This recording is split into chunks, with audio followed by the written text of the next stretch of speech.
Morning, guys. One of the greatest things I've learned on my path to personal growth and development is that positivity, positive thought energy, equals wealth, whether it's mind wealth, happiness, freedom, success, the peace we feel, and negativity equals poverty. And it seems like these are just universal laws that are manifested everywhere. So having a negative mindset, allowing negative things to overtake us and to have us respond in negative ways, will only continue to attract poverty-like things in our life. Now, that's not to say that things that we can't control happen to us, or that, people that don't have a lot of money are necessarily always negative. It just means that we have control of our thoughts, and it's powerful if we start to fill our minds with positive thought energy. You could start to feel the difference, so that no matter what happens, you can have your peace and happiness. Have a great day, everyone.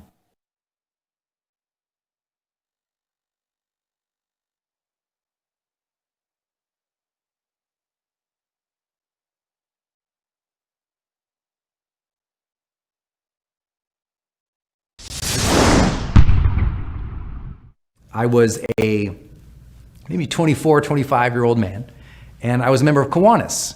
And if you guys didn't know, Kiwanis it's kind of like Rotary or Lions Club. It's a nonprofit organization that's dedicated towards service in the community. And I was in Kiwanis, and I was the youngest one, hands down. Like in the room, we'd get together every single month on a Tuesday, and we'd have lunch, and we'd have a speaker in, and then we'd talk about a volunteer project we were going to do that month. And that was kind of how it went in Kiwanis for me. And so, but in my room, I was 24, 25, in the room every Tuesday, when we got together, everyone else was older. I mean, they were like 50s and 60s and 70s older. When I was 20, I was the youngest person in the room every single time. And I remember I was having a particularly challenging time because I was thinking about quitting my job, but I was scared because I hadn't saved any money. I didn't know exactly what I wanted to do. I just knew that I knew that the job wasn't the thing at the time, but I didn't know what it was. And so I was scared to make the leap. And I was kind of struggling with some existential stuff because, it'd been 4 or 5 years I hadn't had a girlfriend. And it was just frustrating. I was like dating, but I just wasn't making real connections when I was dating. And I was just unhappy in that part of my life. I didn't know what I was doing with my career. I didn't have a significant relationship. I was like, oh man, I'm just I didn't feel good. And so I was having a really down day on that particular Tuesday. And I went in and I was sitting next to this guy, and he was one of the just one of the awesome Kiwanians who was there. And he was, I think he was probably 59, 60 years old. He was in banking, very successful, wealthy guy, happy, he was like a happy-go-lucky grandpa type, just a good dude. And I'm just kind of listing off to him all these things that suck, And he says, well, what are you doing about it? And I said, well, and he says, well, I bet, and he said, I bet I know what's going on. He says, you're going home, you're probably watching too much TV, drinking too much beer, and sitting alone too often, or you're going out and not having any fun, and and we're just talking. My mode was, I go inside, so I kind of pull away from people when I'm unhappy. And so I was like, yeah, I kind of pull away, and I'm in my house. And he says, well, I know how to solve your problem. I said, oh, what is it? He goes, buy tickets. I'm like, buy ticket? What do you mean buy tickets? He goes, I want you to open up the paper. Remember the papers? So he says, I want you to open up the paper. And he goes, I want you to see what's going on in your town. And I want you to buy tickets to whatever's coming up the next 7 weekends. Is there a symphony coming to town? Buy tickets. Is there a ballet? Buy tickets. Is there an art museum? Buy tickets. He said, is there a concert? Buy tickets. And I said, what do you mean? I said, buy tickets. I want you to buy 1, 2, 3, 4 tickets. And I want you to take your friends, and I just want you to go. I want you to buy tickets, and I want you to go. And I'm like, what the hell does this have to do with anything I'm even talking about? He goes, just buy the tickets and come back next month, tell me about the tickets. And I'm like, no. And he literally pulls out his wallet, and I'll never forget it. He sets down 3 $100 bills. And he goes, buy the tickets. Here's the money. And I'm like, what do you even? And I was literally so frustrated. So long story short, I'll try to keep it shorter. But so I bought tickets. I got like a symphony ticket. There was like a dance troupe in town or something weird. There's a Dave Matthews concert. And what else? There's one other thing. I can't remember what it was. There's something about the tickets. I went with 1 or 2 or 3 friends and went with them. And the second, I remember the opening act for the Dave Matthews Band started, and I was like, got it. Because sometimes when you're down and out, you got to get out and about. And so I was down and out, and he got me out and about. And then with your friends and you're socializing, and it's in a new environment, and things are happening, and my mind just started turning on again. I started getting all these ideas and these dreams that I don't know where they were. They weren't in my room. They weren't in my bed. These ideas and dreams, they weren't happening in my journal. The ideas and dreams, they weren't happening in my daily planner. It was like I was stuck there, so he moved me over here. Have you ever been like at a ballet or a symphony and orchestra, and you're just sitting there, and all of a sudden you feel amazing?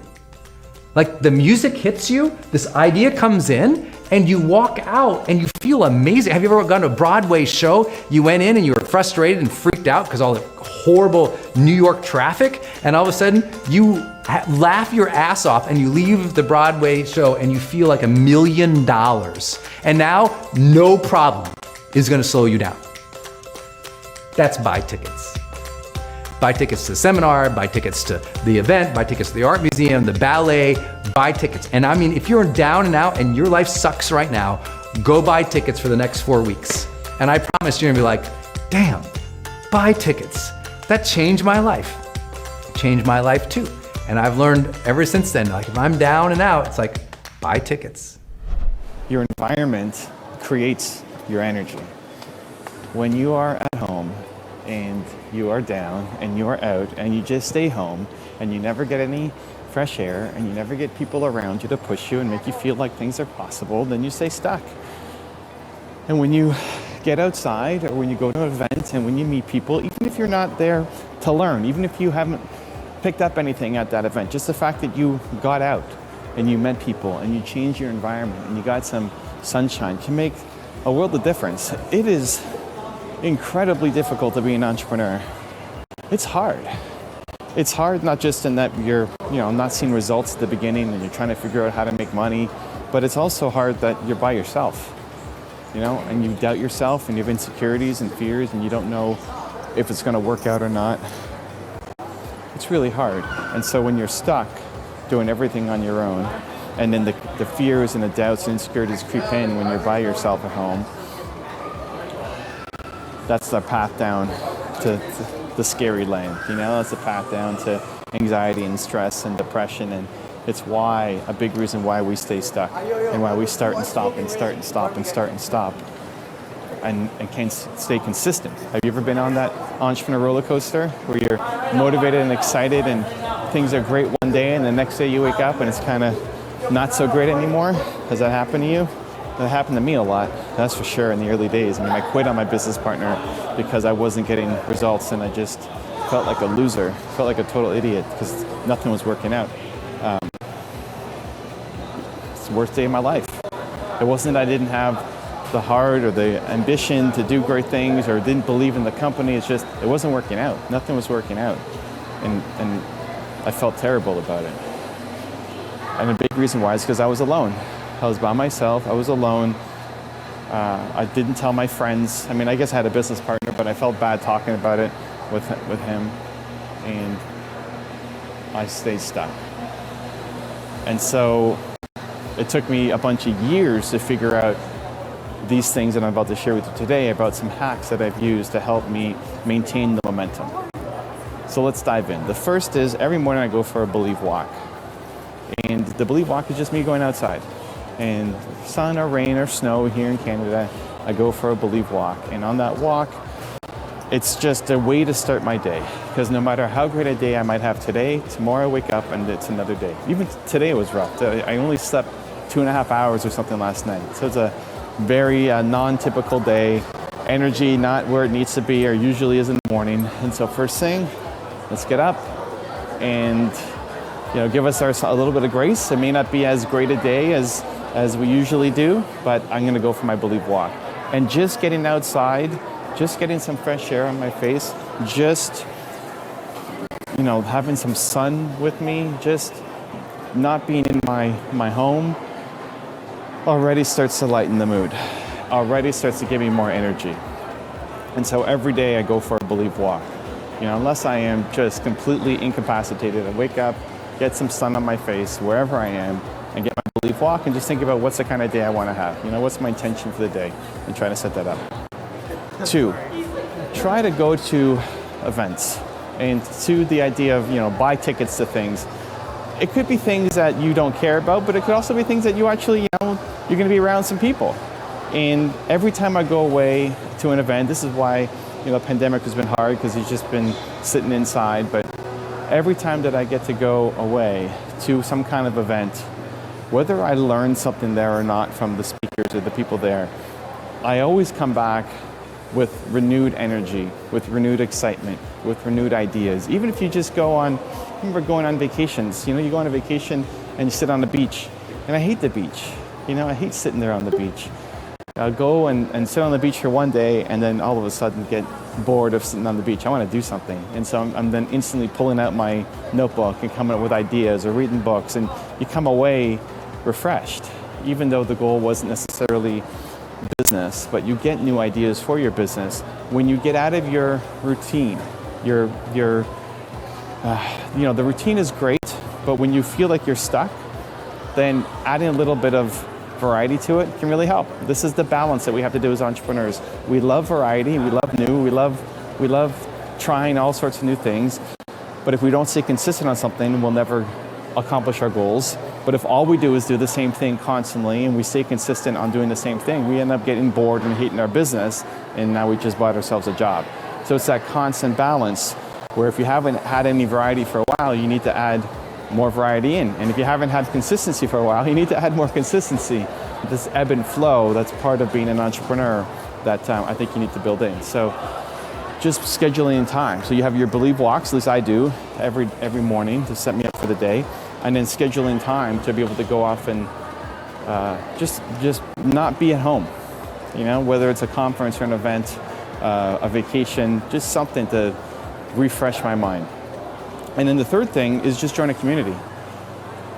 It was one of the biggest things that I missed was I had no community. I was doing it all by myself. And being introverted and being shy, I don't naturally seek out community and talking to people. It's not something that is normally in my mind. And I'm nervous, going up and talking to people. So It's harder for someone like me and maybe someone like you to join a community, but man, what a difference it makes. I think of Movement Makers, and this is really the program I wish I had when I was getting started. You know, Movement Makers is, yes, advice from me, and we meet every 2 weeks and talk about your movement you're trying to build and everything you're trying to create, but more than that is a connection and community to each other. That if you want to be a thought leader, you are not by yourself. Think about what you're trying to do. If I think about what I was trying to do, like I'm the only one who I know who's trying to do this. You know, who are your friends who are trying to make YouTube videos? Who else is walking through this mall making content? Right? Nobody. So who do you know who's doing what you want to do?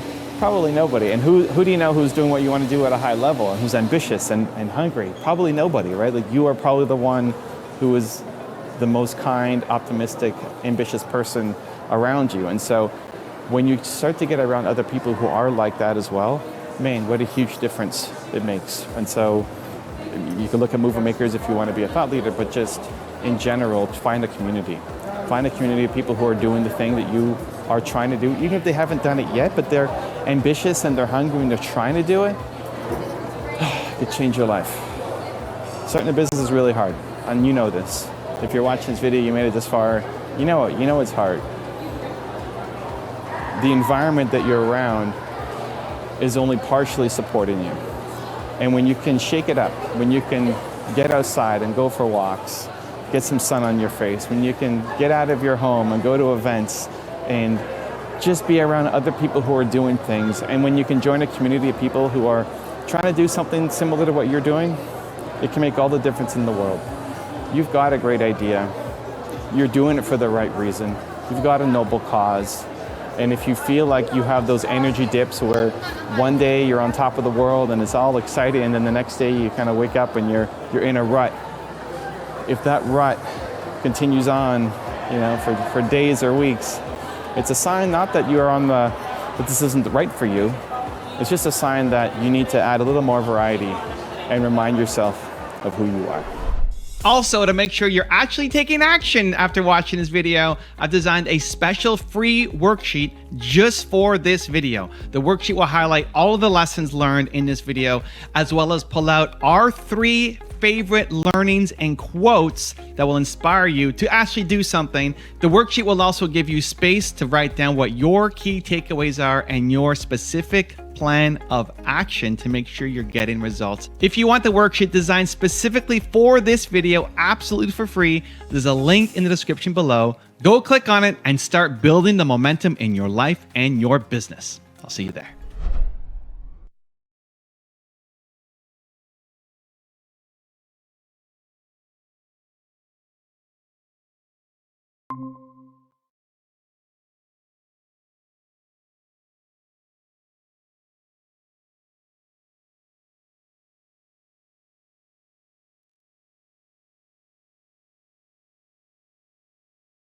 Guys, today we're introduced to Gary Vaynerchuk in our top 10 rules for success, and he opens up the first part by giving us a quote that he strongly believes in, and I totally believe in too.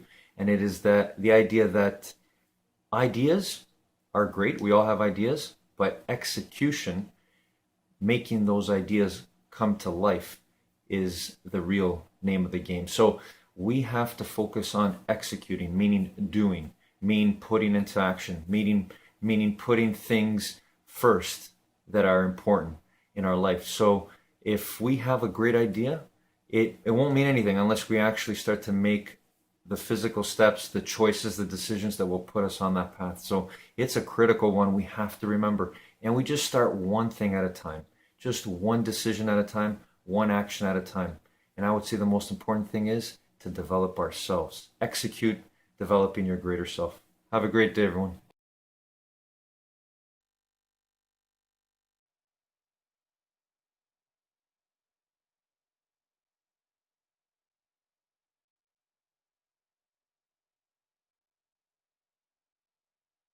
In fact, there's a much better way to maintain ongoing action toward a goal that also involves visualization, but it turns out it's not about visualizing success, it's about visualizing failure.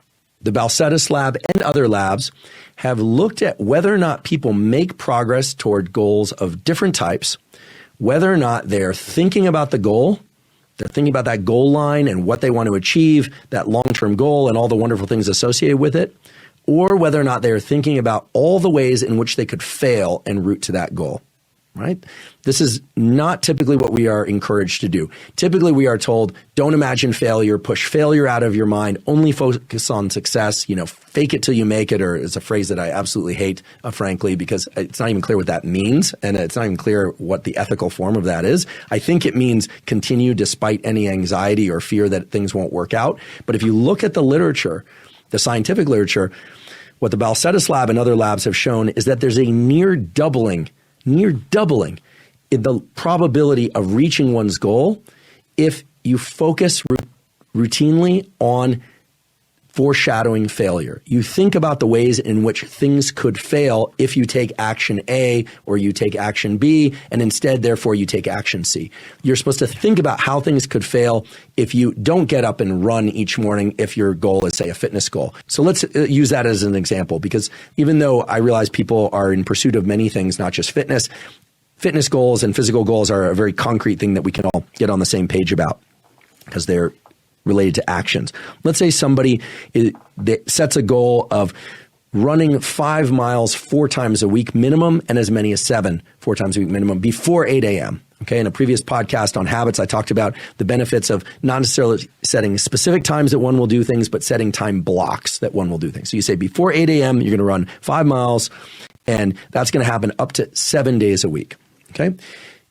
One version of this would be, okay, sit back in a chair and think about how great you're going to feel and look if you're doing this every day, how your health is going to improve, how everything's going to, your blood markers of lipids, et cetera, are going to improve. Okay, fine. That's the visualization goal of visualizing the endpoint. Turns out that is far less effective and maybe even counterproductive compared to thinking about what's going to happen if you don't do this. The negative health outcomes that are going to occur, the disappointment you're going to have in yourself, the fact that you're going to wait until 7:30. That's not long enough for many people to run 5 miles. You go to put it on your shoes, it's going to be pouring rain or even hailing or snowing outside, and now you're not going outside unless you're somebody who's particularly motivated to do that. Okay, so foreshadowing failure turns out to be the best way to motivate toward goal pursuit. In fact, as I mentioned before, there's a near doubling in the likelihood that people will reach goals of any kind when they're constantly thinking about how bad it's going to be if they fail. If we think back to the neural circuit associated with assessing value in our goal pursuits, this makes perfect sense. The amygdala, that center of the brain that's involved in anxiety and fear and worry, well, the amygdala is one of the 4 core components of our goal setting and goal pursuit circuitry. And there's no bypassing that. There is no one listening to this or watching this whose amygdala is not involved in their goal setting and goal pursuit behavior. And so while I'd love to be able to tell you that all you should think about is rainbows and puppies and all the wonderful, rewarding things that are going to happen when you achieve your goals, the truth is you should be thinking mainly about how bad it's really going to get if you don't do it, how disappointed in yourself you're going to feel, how it will negatively impact you, if not in the immediate term, in the long term, if indeed your goal is to reach your goal. So I want to emphasize that I'm not interested in encouraging people to flagellate themselves. I'm encouraging people to achieve their goals. And it turns out the best way to do that is by foreshadowing failure. And the more specific you can get by writing down or thinking about or talking about how bad it will be if you don't achieve your goals, the more likely you are to achieve those goals. Need motivation? Watch a top 10 with Believe Nation.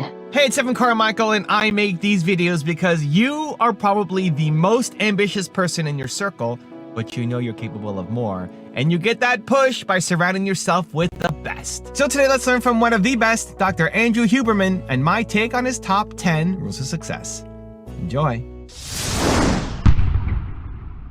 Rule number 2, listen to your gut. I really believe that we all have some superpower that reflects, maybe this is a bit of a scientific explanation, that reflects the fact that our biology is tilted in some direction. People often think about their biology being tilted in a direction that doesn't serve them, like, oh, you know, my parents were this, or or I'm not a good athlete, or I'm whatever. But it's also tilted in the direction of something really special. So like when I was a kid of that age, I was fascinated by animals. I was just like and so had I learned to listen to that more, I used to hide my interest in animals because I thought it was kind of it wasn't cool. Like I didn't play the guitar in college. I didn't surf. I always like I can tell you all these facts about mustelids and ferrets. Like what good is that? But like, you know, but I think that kind of leaning, that kind of tilt towards like, like that's me. Like you resonate with something. And I'm not the first to say this. I think Robert Greene also said this. Like adults will often remember back to a time where they interacted with something. Sometimes it's an object or sometimes it's an experience. And it just felt so good, like it kind of drew you in.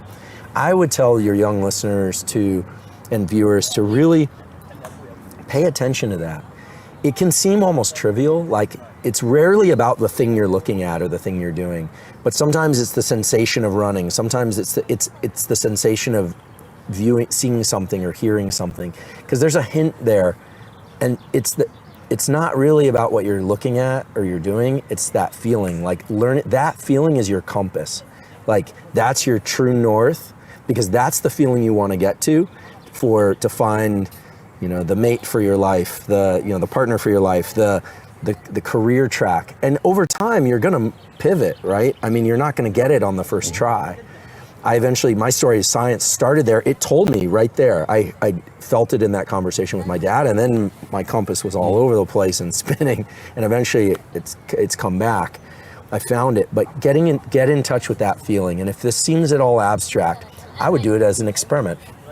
I would sit in a chair and I would think about something you don't like really don't like. And I would pay attention to what that feels like in your mind and in your body. I'm not a very somatic person. I'm not somebody who like feels stuff at the level of the body. I've always felt like my emotions were in my head. So when people talk about like their emotions in their other places, I'm just like, I don't get it. But I would encourage them to think about that. And then I would encourage them to think about something they really like. It could be roller coasters, could be music, could be, get specific and to get in touch with that feeling. And that feeling is your guide. Yeah. That feeling is your compass, because the nervous system, it's not mystical. The nervous system will orient toward the things that it's best equipped to do. It really will. And animals do this naturally. My bulldog Costello never tries to be a different kind of dog. He never fetched once. First time I threw the ball, he walked to the ball, he sat down with the ball, he destroyed the ball, because that's what bulldogs do. You know, throw it to a retriever, they bring it back, because the brain of the retriever is wired to feel good by retrieving. Yeah. And the brain of the bulldog is good to feel good by being horizontal and pulling on things they like to tug. So I think humans, we're similar enough, but we're different in the sense that you have something installed in you that feels right. And getting in touch with that feeling is key. And I should tell that you're not going to get it right away. This is a practice you learn, like shooting basketballs or math. You do it over and over but if you get started young at 8 or 9, oh my goodness, great. And if you do it when you're 12, or even if you're 60 and you do this, you'll find that pretty soon you start steering in these directions. And I do believe it's a neural, there's a real physical substrate for this. It's not mysticism. Rule number 3, expand your vision. Both those things, breathing and vision, also run in reverse, meaning if we change our pattern of breathing, we change our inner state. If our state changes, our breathing changes. So it's reciprocal, it's bidirectional. Likewise with vision, when we are excited or stressed, the aperture of our visual window shrinks. We get that soda straw view of the world. When we are relaxed, the aperture of our vision expands. But as well, it runs in both directions. If we expand our view of the world, literally force our visual field, or it's very easy actually. You can do it no matter where you are right now. If you just try and expand your visual field, not by looking around or moving your head or eyes, but by trying to see yourself in the environment that you're in. So you literally dilate your view so you could see the ceiling and the floor and the walls if you're inside, or if you're outdoors, seeing as big an aperture of your visual field or your visual environment as possible. So you're directing your attention to, even though you might remain looking straight ahead, you're just directing your attention to as wide a peripheral view, horizontally and vertically as possible. Is that what you mean? That's right. Exactly. So essentially, if you keep your head and eyes mostly stationary, you don't have to be, rigid about rock steady. But if you look forward and you expand your field of view, so you kind of relax your eyes, so that you can see as much of your environment around you as possible to the point where you can see yourself in that environment. What you do is you are turning off the attentional and, believe it or not, the stress mechanisms that drive your internal state towards stress. This is why when you go to a vista or you view a horizon, it's very relaxing because you naturally go into panoramic vision. When you are indoors, you're looking at your phone, you're looking at a computer or a camera or something of that sort, or you're talking to somebody or an intense conversation, you may not notice it, but your entire visual field shrinks to a much smaller aperture. And that drives an increase in alertness in internal state. And we sometimes call that stress if it's a negative experience. If it's a positive experience, we might call that love or obsession or fascination. But the important thing to realize is that both vision and breathing have a profound and very rapid effect on our internal state of mind and body. And it runs in both directions. Our internal state that could be triggered by a text message or hearing something that somebody says drives changes in our breathing and our vision. But our breathing and our vision can also drive changes in our internal state. And so that article in Scientific American was a discussion about how we can leverage the visual system and the respiration, the breathing system, in order to take control over our internal state. Because it's not just that 2020 was stressful. It's that our internal state determines everything. It doesn't just determine if we feel like we're having a hard time falling asleep or we're having a hard time focusing, for instance. It also determines how we batch time, how we analyze where we are in the world in terms of our life. A good example of this would be when we are very stressed, we fine slice time. This is why when people are in a car accident or something, they might report that things were in slow motion. They're actually, your frame rate increases. Whereas when you're very relaxed, your frame rate slows down. And when we are relaxed, we get so-called perspective. We are able to say, well, this too shall pass, or I can place this stressful event in a context. So one thing that's just fundamental to how our nervous system works is that we are constantly placing our experience, both our immediate and past experience, as well as our anticipation of the future, into some sort of larger context.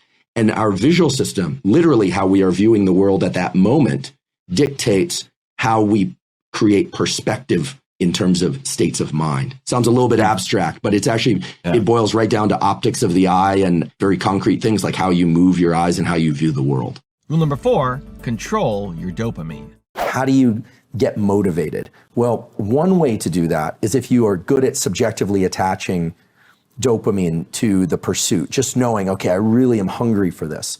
I'm going to tell myself that, making it 1% of the way is a success. And I'm going to keep going and I'm going to keep ratcheting on. And that's great if you can do that. But for people that can't do that, understanding this relationship with the pleasure-pain balance can be more powerful. Just understanding the more friction and pain that you experience, the greater the dopamine reward you will get later. And that serves as its own amplifier of the whole process of pursuing more dopamine.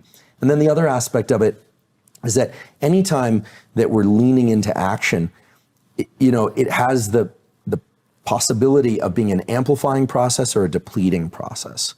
And the key to that is making sure that you're balancing the dopamine and epinephrine systems. Epinephrine being this molecule of universal currency of energy output. It could be out of hate or it could be out of love. Epinephrine doesn't care. And actually dopamine doesn't care. None of these systems care about us. They just work underneath our conscious control. But when you start to understand that hitting the gas pedal is great, but hitting the gas pedal and then coming off the gas pedal a little bit, you can kind of sit in a more relaxed RPM, actually allows you to go much further. I think that people leaning into action is terrific. I always say you can either be back on your heels, flat-footed, or forward center of mass. The best situation is actually to be right upright, but just know that you can be forward center of mass at any point. And to take it back to sex and reproduction, because it's a salient example, the arc of sex is very interesting because when you think about autonomic arousal, it turns out that the arousal stage of sex actually involves release of dopamine, but is what we call parasympathetic dominant. It actually has to be relaxed enough in order to occur. Okay, everyone can read between the lines on this. Orgasm is actually I don't want to say full blown. It is a sympathetic nervous system driven response. It's identical to the stress system. It's driven by the same neural circuits as stress. That's so weird. And then what comes afterward? The parasympathetic system goes back up again. It's that deep relaxation. So why do I say this? Not to talk about sex to be, to serve as a highlighter, but rather our species arrived here because of this dance between arousal and relaxation, And one thing we can say for sure about every human being that's alive now is that their parents, at least once, mastered this dance of relaxed, and excited, but not too excited, then really excited, and then relaxed. That dance was mastered by all of our parents, and that's what delivered us here to some extent. And so what this means is that all the neural circuits from the ones that led to our conception to the ones that lead to us pursuing goals have this balance. It's almost like a seesaw, right? There's activation and calm, and it's that dynamic process that's important to master in every endeavor. So we use sex as an example, but in pursuit of goals, you have to learn how to pursue short-term goals, and like the goals within the day, make a cup of coffee, and long-term goals. And when I said dopamine is what's setting your time perception, it's an interval timer. What you're saying is, it's like the 2 marshmallow experiment done at Stanford, defer the dopamine, and actually, if you can, turn the weighting into the dopamine, and then you can extend out the reward for, waiting for the second marshmallow 15 minutes later, et cetera, et cetera. And there are many, many examples of this in the psychology and neuroscience literature. And I would say finally, in 2020, we finally as a field got a clear idea of how dopamine is really working. Because before it was all about work, dopamine hit, right? Sex gives you a dopamine hit. The internet gives you a dopamine hit. What we didn't realize is that repeated engagement with these things leads to dopamine depletion, and that the pain and pleasure balance is always at work. Also, to make sure you're actually taking action after watching this video, I've designed a special free worksheet just for this video. The worksheet will highlight all of the lessons learned in this video, as well as pull out our 3 favorite learnings and quotes that will inspire you to actually do something. The worksheet will also give you space to write down what your key takeaways are and your specific plan of action to make sure you're getting results. If you want the worksheet designed specifically for this video, absolutely for free, there's a link in the description below. Go click on it and start building the momentum in your life and your business. I'll see you there. Rule number 5, be optimistic. That beliefs are attached to a set of rewards. Interesting. So now the dopamine system is exceedingly powerful because dopamine is a kind of a dumb molecule. It has no brain of its own. It's just a molecule, right? It's just a chemical. But when dopamine is released in our brain, first of all, it tends to orient us towards goals in the outside environment. It's the molecule not just of reward, but of motivation. And when we release dopamine, we tend to see the world in terms of external goals. And so you can imagine now if there's a process built up inside us where our thoughts are causing dopamine release, and dopamine is shaping what we see as rewards, what we perceive as rewards. That can be wonderful or terrible, depending on how that's harnessed. So let me understand this.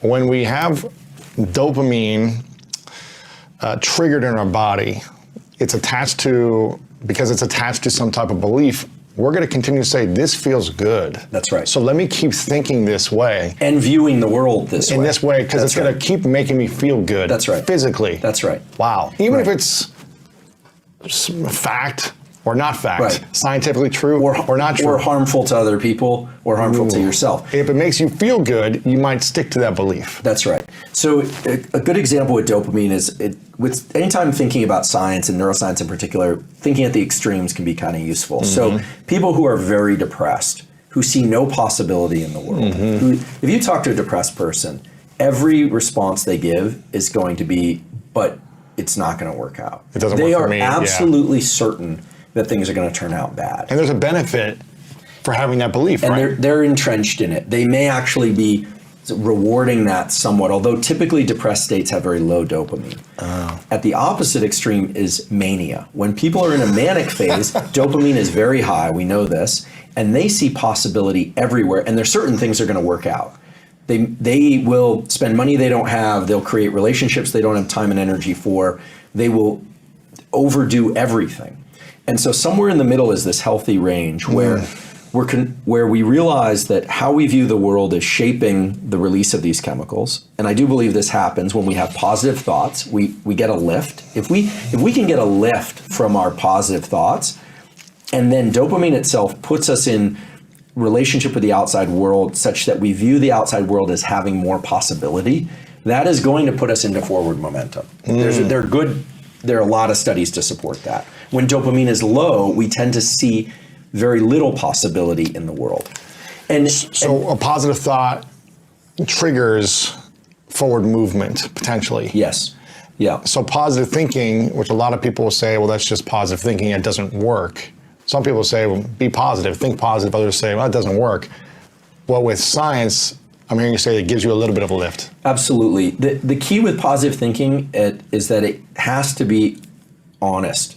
It can't be, I've already won, I don't have an Olympic gold medal. If I could tell myself I'm going to get one tomorrow, but I just don't have the skills.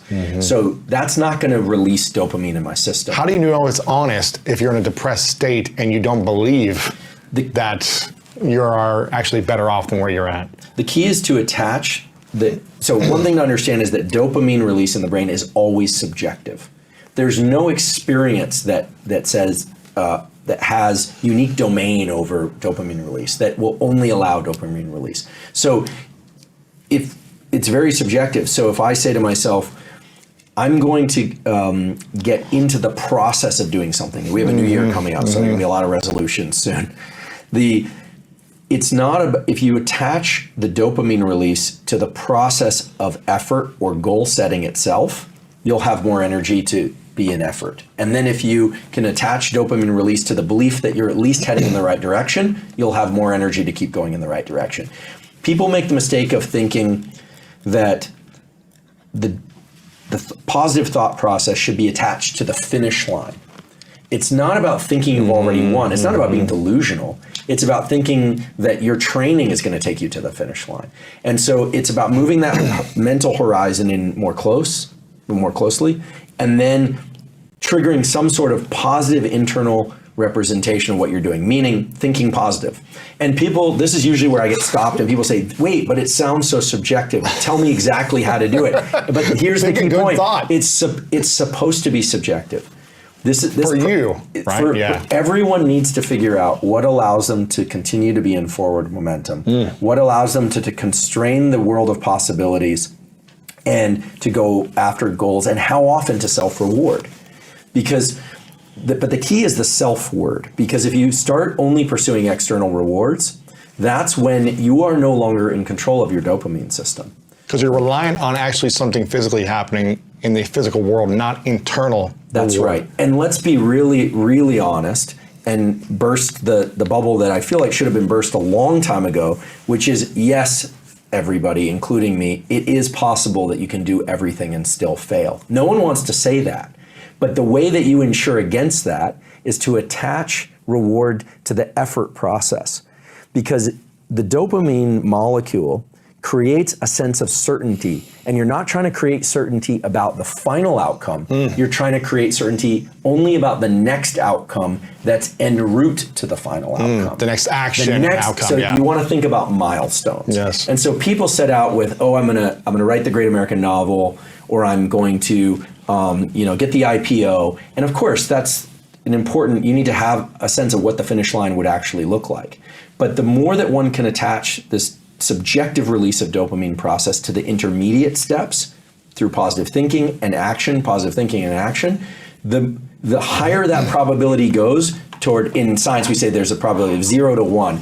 The higher that probability goes to 1, which is certainty. Now, everyone knows in the back of their mind that there is no absolute certainty. When I hear about athletes or fighters, I was certain I was going to win. We all know that there's a 0.00000 doubt in everybody. Right. 0.00, whatever that is. Now, for some people, they might be able to push that number way, way out. But certainty about outcome is actually a form of delusion. Certainty about like a mania, yeah. That's right.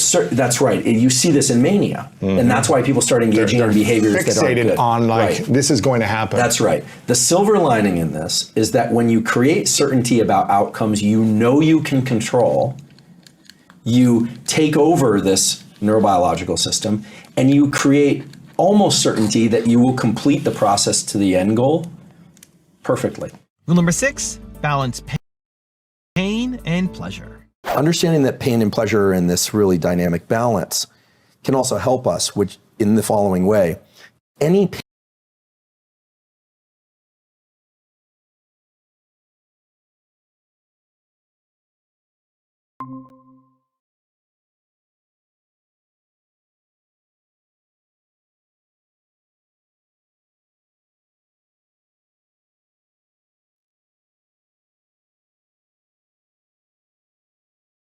Morning, guys. One of the most common things I often hear when I talk to family, friends, or just anybody in general about this path of developing our greater selves is that it's very difficult. It's very hard, especially when some of us will try. We'll try early in the morning, have our good routine where we fill our minds with positive thought energy, and then we'll get on to our day and meet our jobs, meet our situations, our circumstances, and things will happen, negative things will happen, and immediately we'll be put back into our place where we were before our morning routine. And so I kind of laugh at this because we have to laugh. It's a process. It's funny in the sense that, we build ourselves up and then we get, brought back down. But we have to understand that it's a process, and it's a never-ending process, and it's going to happen. And that's the whole point of it, is that you got to get back up and you got to continue, restart the day and keep at it. Have a great day, everyone.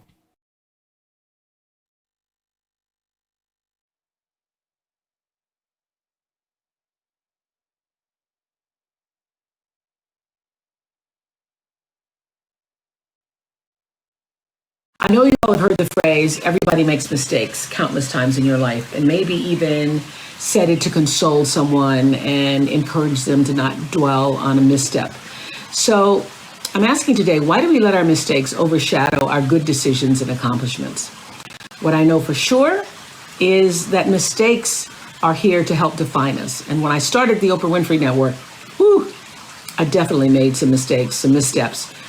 We launched before we were ready. And I got to tell y'all, if I knew then what I know now, I would have done a lot of things differently. I remember saying at the time, that if I was to write a book about it, I would call it Mistakes 101. Sometimes when you aren't listening to those inner voices and the knowing of your own purpose, you can get off track. And even when I know how to listen, sometimes if I don't listen, I get off track really quickly.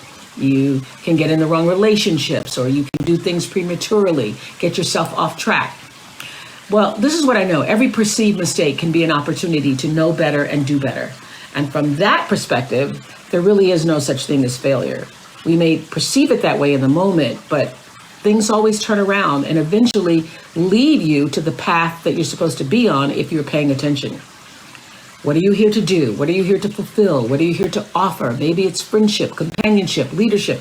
Maybe you're all the ships, including the mothership that's always steering things forward for the rest of the people in your life. Well, I want you to know this for sure. Life is like a wave, and you ride it through the ups and downs, the steady times, and then you anchor yourself in the storms. A mistake is a life experience designed to move you in a different direction. And a mistake might be more important to your supreme destiny than even a triumph. Know that your life is way bigger than any one experience. So when those mistakes happen, you use them to guide you to the next right move. Learn from it, ask, what is this here to teach me? And then let it go, because you're always where you need to be. My favorite quote from Eckhart Tolle's A New Earth has gotten me through many a mistake and many a storm. It says, life will give you whatever experience is most helpful for the evolution of your consciousness. And how do you know this is the experience you need? Because this is the experience you are having at this moment. Whew. That knowing has helped me through many a moment. So I want to ask all of you, what mistake or mistakes have you made in your life that you need to, number one, forgive yourself for? And what mistakes turned out to be blessings in disguise? I'd really like to hear from you. And remember, it's all about progress, not about perfection, because nobody's perfect. It's about progress. So have a progressful week. Need motivation? Watch the Top 10 with Believe Nation. Hey, it's Evan Carmichael, and I make these videos because you are probably the most ambitious person in your circle, but you know you're capable of more, and you get that push by surrounding yourself with the best. So today, let's learn from one of the best, Oprah Winfrey, and my take on her top 10 rules of success. Enjoy. Rule number 2, celebrate yourself. I want to propose something to you all today. I want to propose that you resolve something very powerful. To love who you are right now. And of course, I think that wanting to be your best self and setting goals and intentions is really major. But I remember during a stop on the 2020 Vision Tour, I met this reporter in Miami. We took some photos together and she said to me, Oprah, next time you see me, I'm going to be so much skinnier. And I replied, well, the next time I see you, hopefully you're going to be as healthy as you can be in that moment. Because right now, this is as healthy as you can be in this moment. And the next time you'll be as healthy as you can be in that moment. I told her to be kind to herself. And she looked at me and said, how do I do that? Well, it starts with loving right now who you are, all yourself, your flaws, living in a space of lack, focused on what you don't want or what you don't like about yourself. I promise you, I've learned it doesn't work. Take a moment to look at what is really running through your mind about yourself that may be holding you back. The energy of the universe responds to positivity.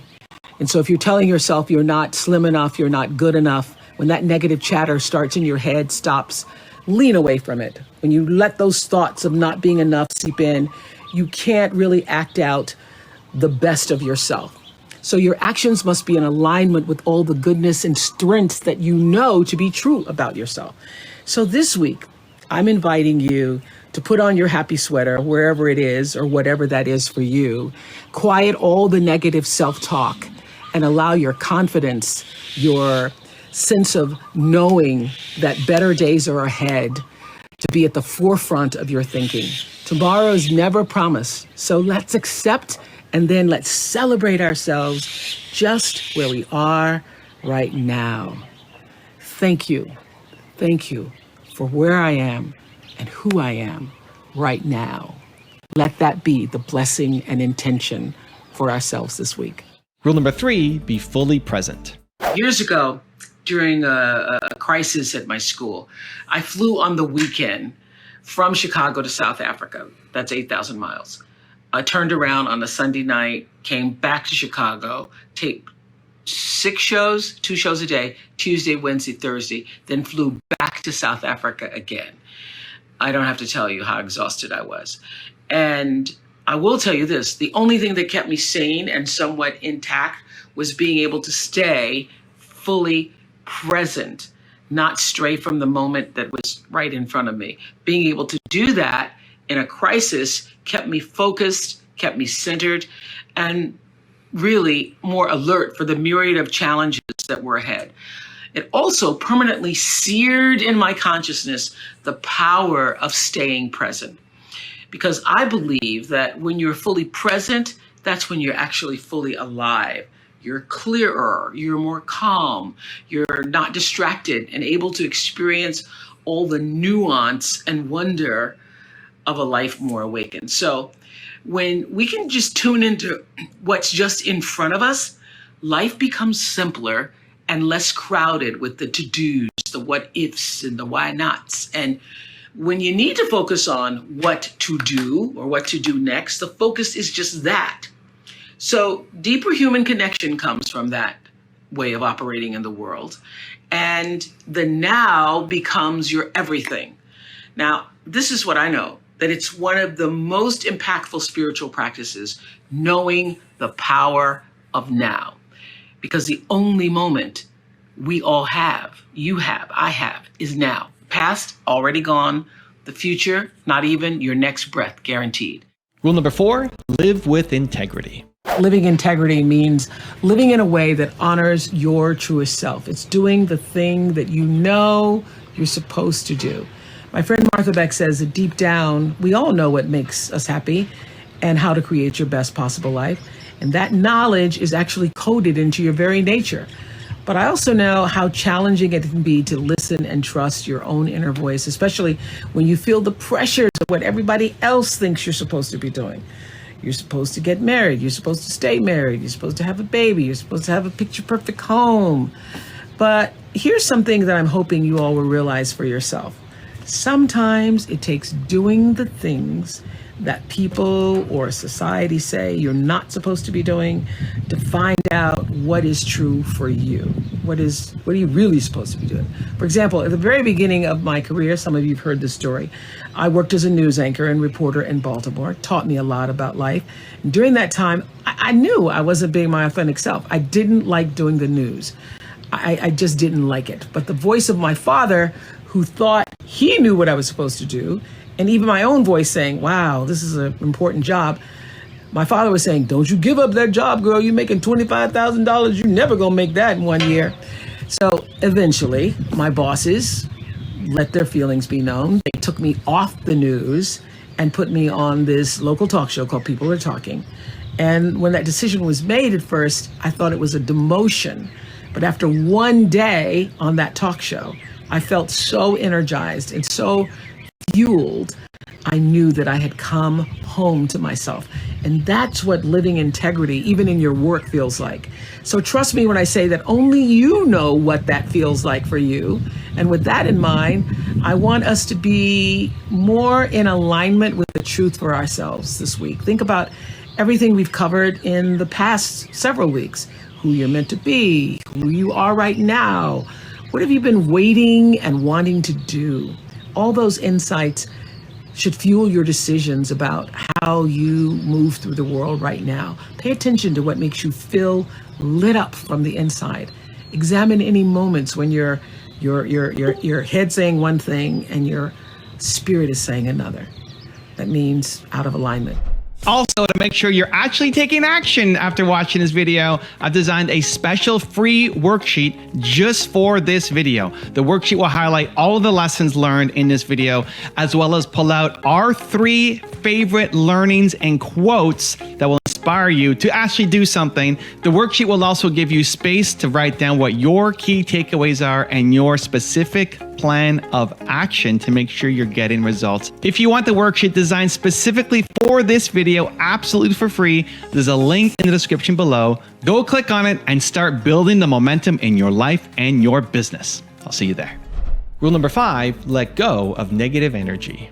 Letting go of energy that's clouding your vision and holding you back. It's a life practice that I learned long ago that has freed me, so many ways. It's a fact that holding grudges against somebody who's done you wrong or revisiting hurtful situations in your head over and over only weighs you down and prevents you from being who you're meant to be right now, because you're still energetically holding on to the past. The energy that you put into constantly rewinding to the resentment. Why did they do that? Why did they say that to me? I didn't deserve to be treated that way. All of that only keeps you stuck. It will never change what happened. You gotta press stop and reject the urge to keep replaying so that you can then fast forward into the now for yourself. You know, a lot of people think that holding on to things that disempowered them is going to somehow magically turn it around. As I said in my message a couple of weeks ago about forgiveness, you have to release, give up the hope that the past could have been any different. And you also must release the idea that people would do what you might do in any given instance. This is a big one. I had to learn and relearn before I actually got it. Expecting people to do what you would do in a situation only leads to your disappointment, not theirs. They're going on with their life. So let people be who they are, and either you accept it or you don't. Not doing that keeps you stuck in a circumstance that actually costs you time, costs you energy. And I can guarantee that oftentimes the person on the other side of the bitterness you're holding on to, they're not even thinking about you. In fact, they probably have just moved on. They certainly aren't obsessing the way you are. Think of it like letting go of any bad habit that just doesn't serve your well-being. Not an easy task. Taking the road to a more enlightened, healthy existence never is. So this is what I want to ask you to ask yourself. Why am I holding on to this? How is this serving me? And really think about the answer. Maybe it makes you feel validated. Maybe it makes you feel righteous. Or maybe taking on the pain is your way of recognizing the injustice so that even though it won't be made right, it can at least not be forgotten. Then I ask you, again, ask yourself, do you want to be right or do you want peace? Woo! This was huge for me. The unfortunate fact is that having both may not be possible. And also, you may never get your moment of righteousness, so why wait for it? Choose peace. What I know for sure is that in this world, time is a moving on, and it's our most valuable commodity. You can never get it back. So staying in that loop, playing it over and over in your head of hurt only amplifies your pain. Let it go. Exhale, make room in your heart for something that is uplifting. Surround yourself with people who want the best for you. You have the ability to shift the DNA of your spirit and control how you perceive life. So why not lighten your load and let it go? Rule number 6, create your home. This week, I want to talk about one of my favorite subjects, cultivating a space that feels like home, where you can exhale and be completely 100% yourself. I believe your home should rise up to meet you when you walk through the door. In fact, I don't think there's anybody who actually appreciates home as much as I do. It makes me think of The Wiz. You remember when Dorothy sings, "When I think of home, I think of a place where there's love overflowing." That kind of sums it up nicely, because your home really should be something more than just a place with four walls. It should feel like the warmest, most comforting hug. It should also be the place where your heart resides. It should feel like even if the space were empty, it would still seem full because you're there. Right before I went off to film The Color Purple, I remember writing in my journal at the time, this is way back in 1985, that one of my biggest dreams for myself was to have a home that would inspire and elevate me. Now, at the time, I was just living out of apartments, and I longed for a place with a beautiful setting that I could surround myself with beautiful things. And that has been a fulfillment of a real dream for me. Having a beautiful home, beautiful space has always been one of my life goals. And so the first place that really felt like home for me was a farm in 1988 I bought in Indiana. My apartment in Chicago was where I lived and crashed after work, but the farm was home. And I remember the first Christmas there, I asked all my friends to please bring ornaments for a Christmas tree because I didn't have any and wanted to start that tradition.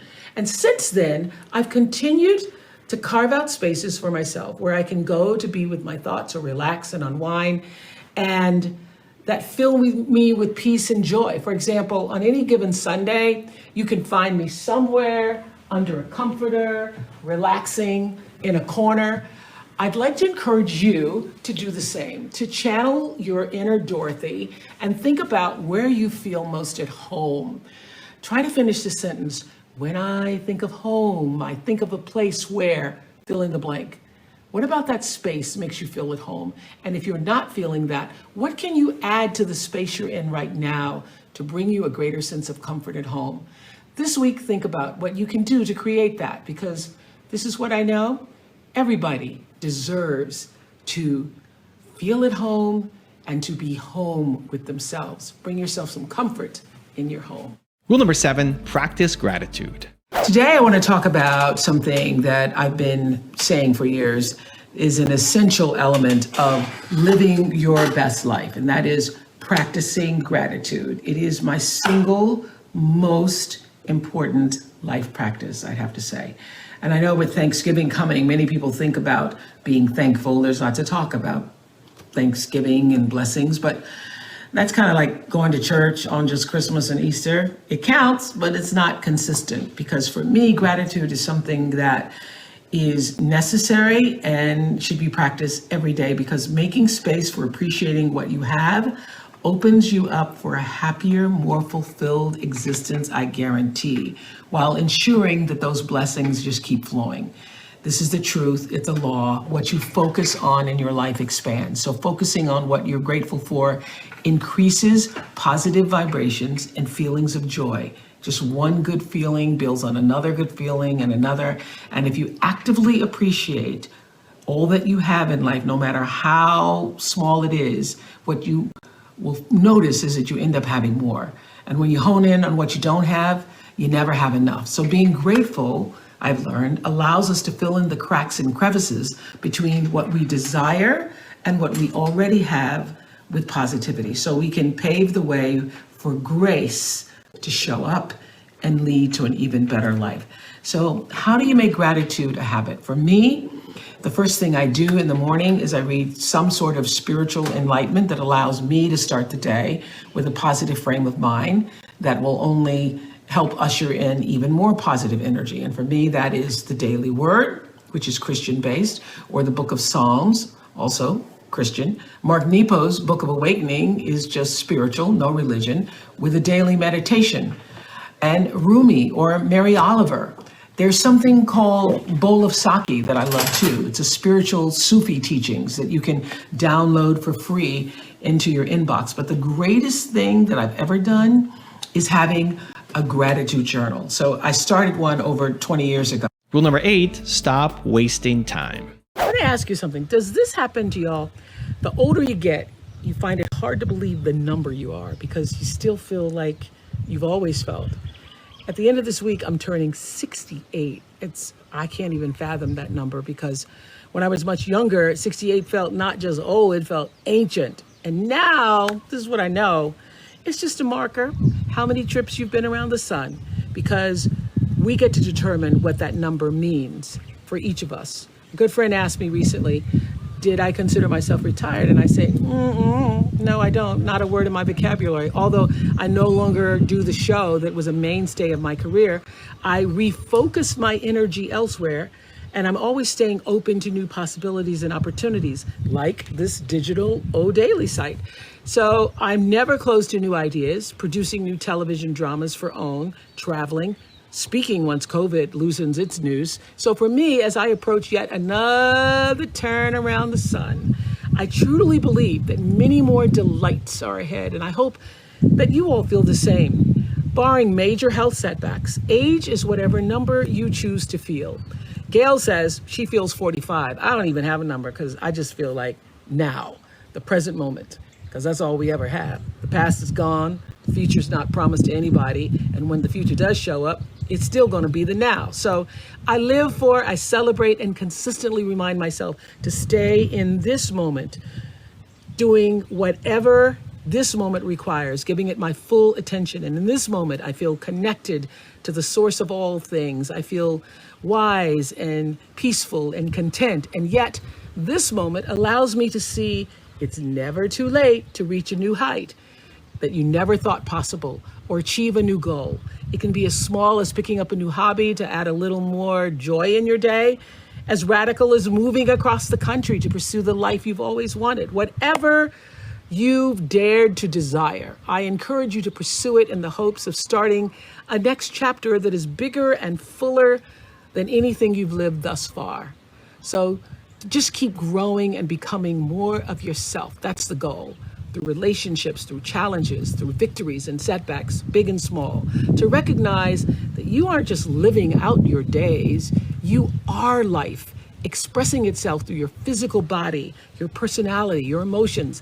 And it's never too late to take the reins. In the famous lines of Invictus, you are the master of your fate. You are the captain of your soul. Rule number 9, stand strong. What can you do when you've done all you can? You just stand. It's one of my favorite gospel songs. Always gives me goosebump fortification when I hear it, especially when Donnie McClurkin sings, prayed and cried, prayed and cried. After you've done all you can, you just stand. Well, I read a story today about a 65-year-old Ukrainian woman who used to pride herself on her beautiful embroidery work and now is sewing bulletproof vests for soldiers and grateful to still be standing to fight the war. And it got me thinking about what it means to keep standing in the face of the most grave adversity. Another story, a man named Yuri huddled in a church basement saying, "It's hell here. Imagine 200 people sitting in one room for 2 days. We can't even breathe fresh air."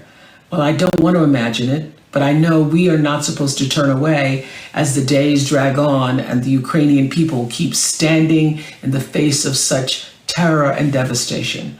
So in our own lives, what can we do to keep standing for what's right, what's just, for what will bring us peace? Martha Beck says, peace is our home. You deserve peace.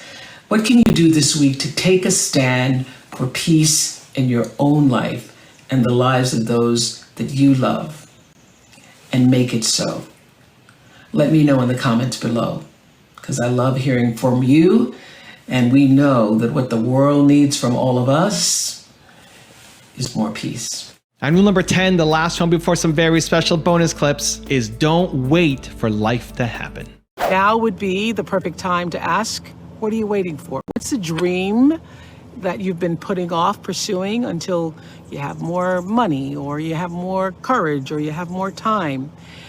That last reason, more time, always kind of baffles me, you know, because you can work your fingers to the bone, scrimp and save to build your nest egg. You can work the nerve to take a big leap, but you cannot work to add more time to the clock or guarantee more days in your life. A few years ago, I had the pleasure of interviewing television powerhouse Shonda Rhimes about what moment most changed her life. And here's what she shared. She said, possibly 9/11, but in a positive, strange way, because it was the thing that made me once again wake up and say, if the world's going to end tomorrow, there are things I need to do. And that's what drove me to sort of adopt my first daughter. That's what she said. So this coming Saturday, we all know, marks the 20th anniversary of this tragic day in our lives, when the lives of nearly 3,000 people were taken in New York City at the Pentagon and in Shanksville, Pennsylvania. And to this day, I can tell you, I can be doing the most ordinary thing, like bending over to tie my shoe or hanging up my robe in the closet, when I suddenly think the people who died that day did the exact same thing. They all did those ordinary things before leaving for work and expected to do it again the next day, but they never got the chance. So all death teaches us, I believe, about life. This week, as we reflect on the lives and the dreams lost on 9/11, I encourage you to also think about how that tragedy, how those deaths can move us to live differently. Whatever you've been putting off, today, I'm here to tell you is the day to start, even if that means taking the smallest, teensy-tiniest step forward, because really, what are you waiting for? Have a great week, everybody. And remember, even if it's teensy-tiniest, I don't even know if that's a word, if it's a teensy, tiny step, take that step now. Don't wait.